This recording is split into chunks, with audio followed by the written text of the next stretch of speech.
one of the pilots goes down there and he actually sees the ghost of Don Repo standing there in the galley, and he says to him just flat out, he says, "Be careful, there will be a fire on this plane." And so it freaks out this pilot. So he hops in this little one-man elevator, goes back upstairs. He's like out of breath. Literally the look on his face is like he just saw a ghost, and he did.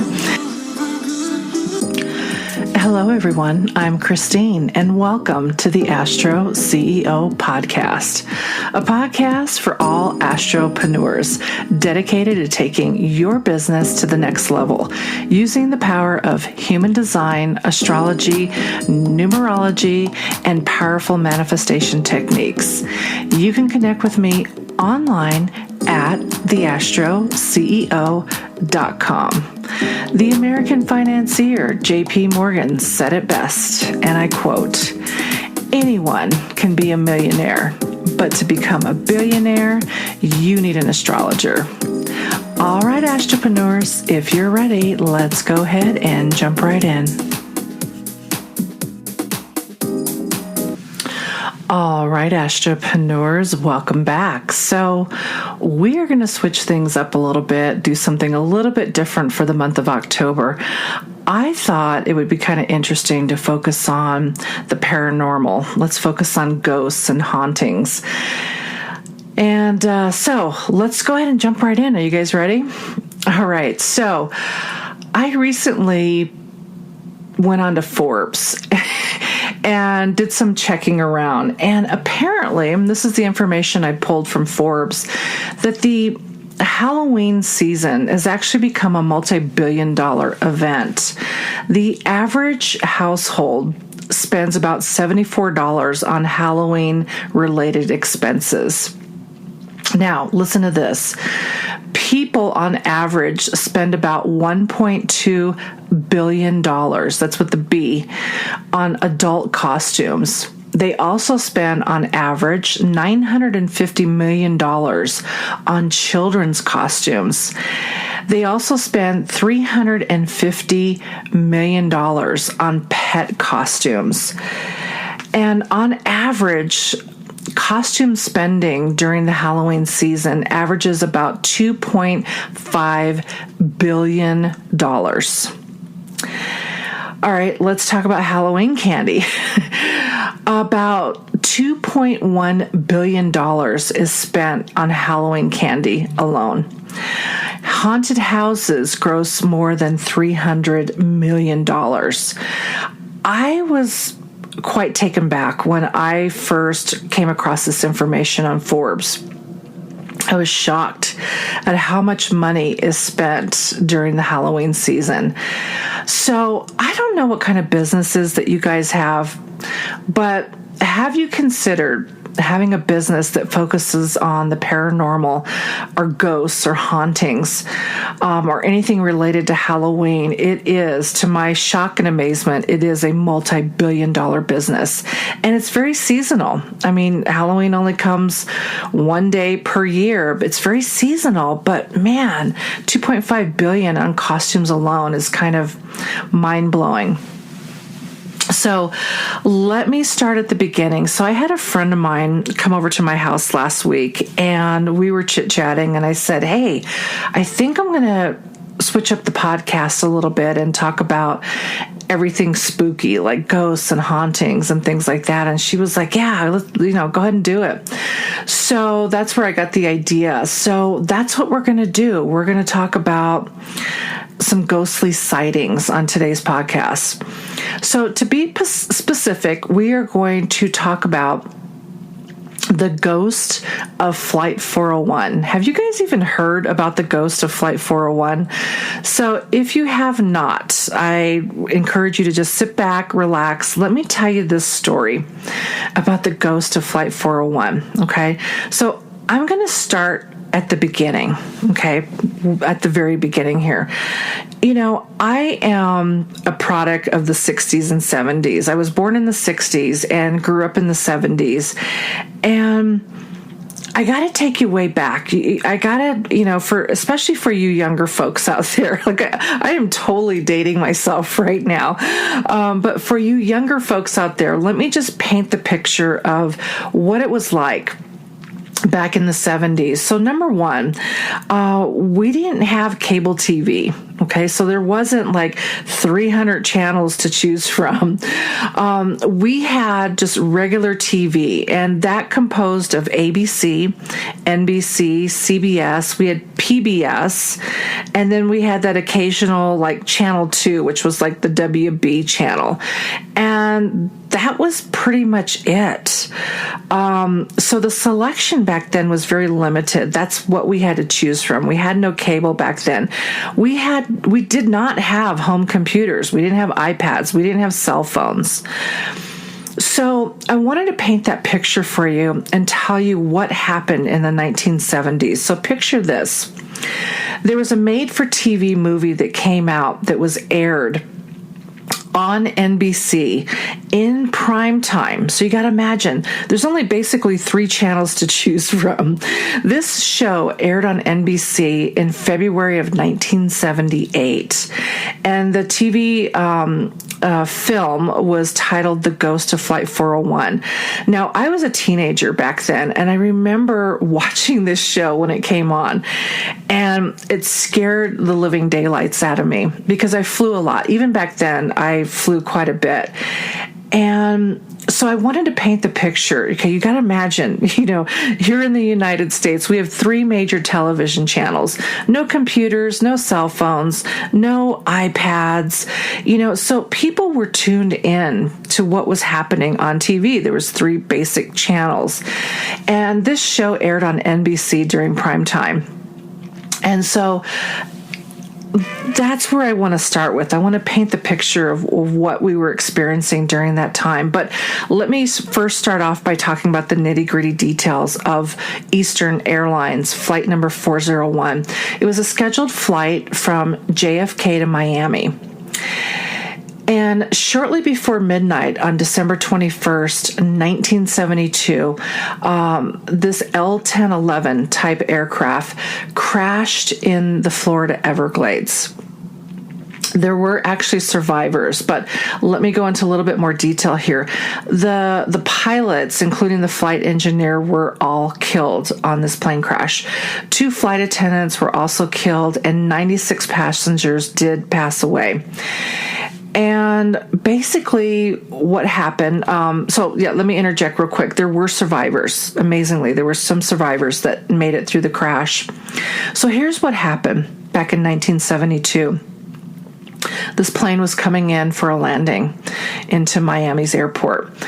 And the captain ordered that the first officer put the landing gear down. And they were looking for the 3 green lights to indicate that all the landing gear was down and locked in, and they did not get a 3rd green light. So from the flight deck, it looked like the nose gear was not down. So the flight engineer agreed to go down into the lower part of the aircraft, and he went down there to take a look to see if he could actually see the wheels, deployed in a downward position. So he went down there. He took a flashlight, went down there, and basically the entire flight crew was consumed with looking at the landing gear to see if it was down or not. And because of that, they were not paying attention to the altitude. And so the NTSB came out and did the investigation on this flight, and they determined that it crashed due to the loss of situational awareness, which means that basically they were not paying attention. They were so consumed with worrying about if the landing gear was down that they didn't pay attention to the altitude, and that's why it crashed in the Florida Everglades.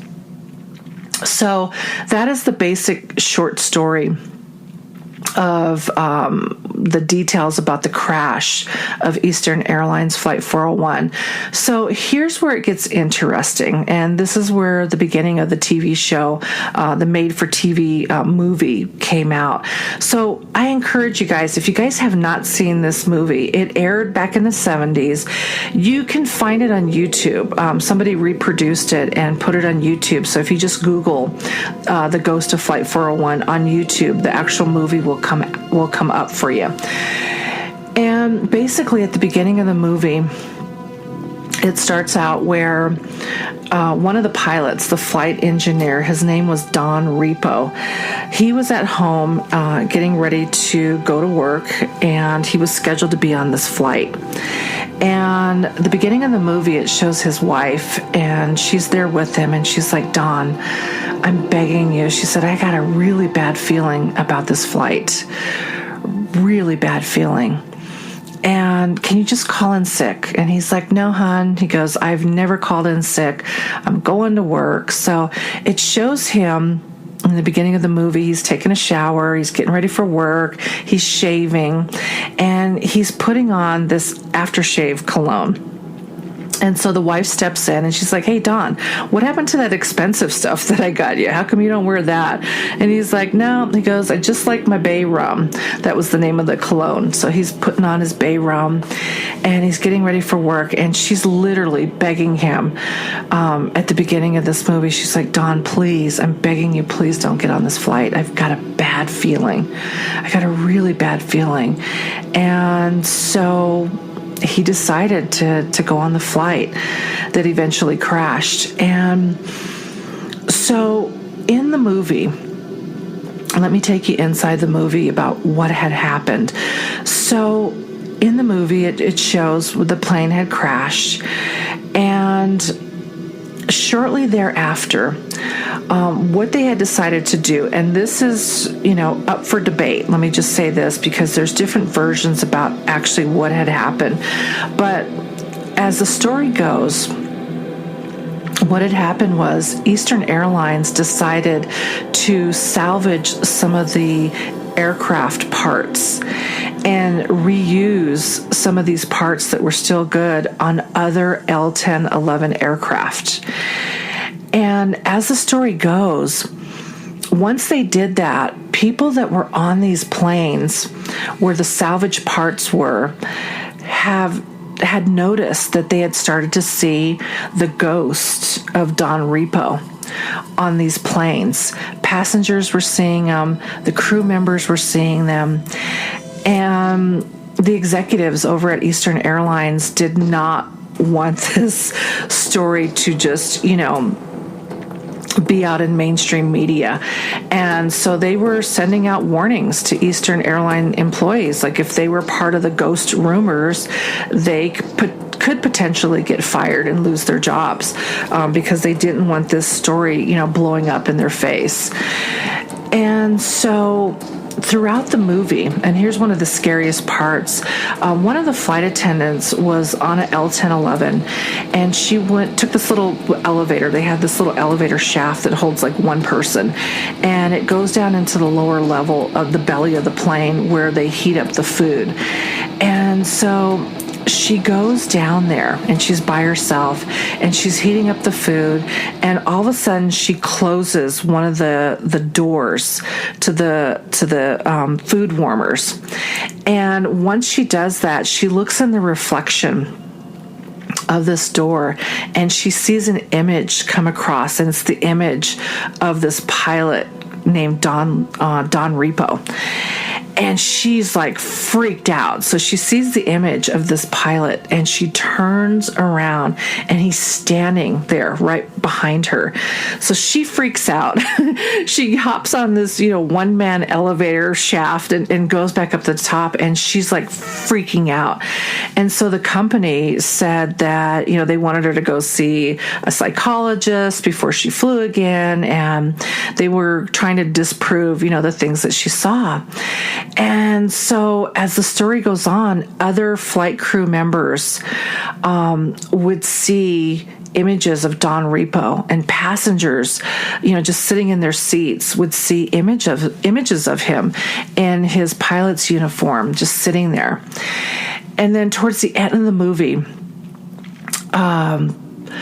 one of the pilots is on this plane. I can't remember where they were flying to, but he goes down into the galley because one of the flight attendants came up and she's like, Don's down there, you got to get down there. So one of the pilots goes down there and he actually sees the ghost of Don Repo standing there in the galley, and he says to him just flat out, he says, be careful, there will be a fire on this plane.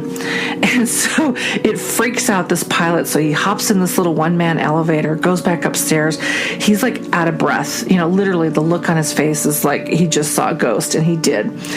And so the captain's like, well, what did you see down there? What happened? He's like, I saw Don Levy. I saw the ghost of, not Don Levy, Don Repo. He's like, I saw the ghost of Don Repo. And he said there would be a fire on board this plane. And sure enough, there was a fire that had started on this plane. So in the meantime, the executives here at, Eastern Airlines are like, trying to debunk this. They're like, this is just rumors. This is not true. And the flight attendants and some of the flight crew that had actually seen the ghost of Don Repo, they wanted to do a seance, to bring him back, So at the end of the movie, they ended up scheduling a seance with a psychic medium, to bring forth messages from Don Repo. But just shortly before that, there was another flight, that was portrayed inside this movie. And on this flight, the ghost of Don Repo shows up on one of these flights, and he shows up inside the cockpit. And he says to one of the pilots, he says, there will never ever be another crash of an L-1011, and it just scared the living daylights out of this guy that's flying the plane. And so it's an interesting movie. I thought it'd be fun to talk about it. But, do you ever think about, are there ghosts on planes? Do you see have you ever seen any type of paranormal activity? Some of the flight crew that flew on Eastern Airlines started reporting that they could smell bay rum, and that was the cologne that Don Repo would wear, and they could smell it, on the plane.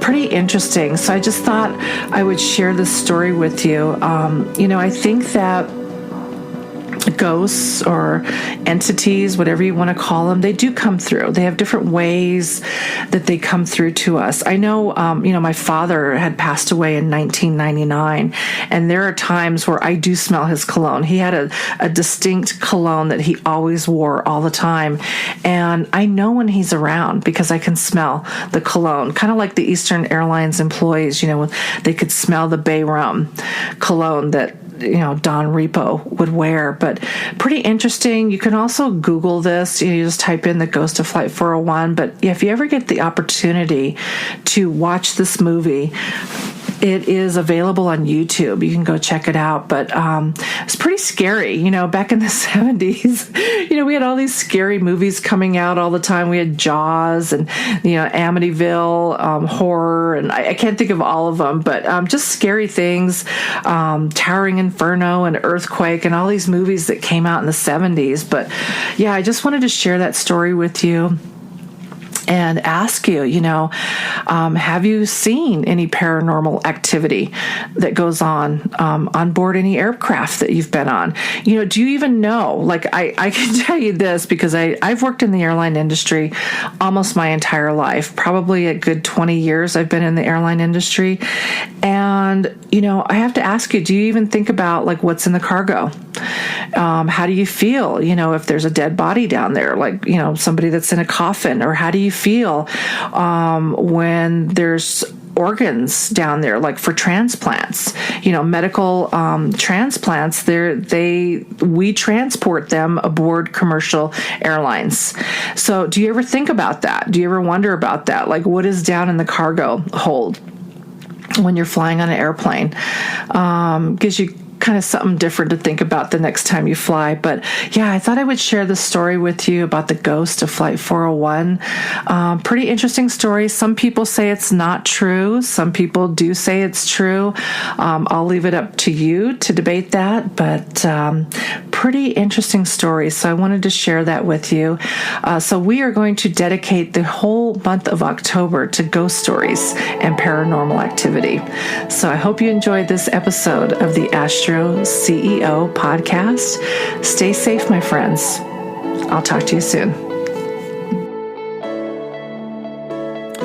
All right, Astropreneurs, thank you so much for tuning in today. If you like what you've heard, please check out the other episodes of the Astro CEO podcast. You can always find me on Facebook, Instagram, YouTube, and on my website, which is theastroceo.com. Until next time.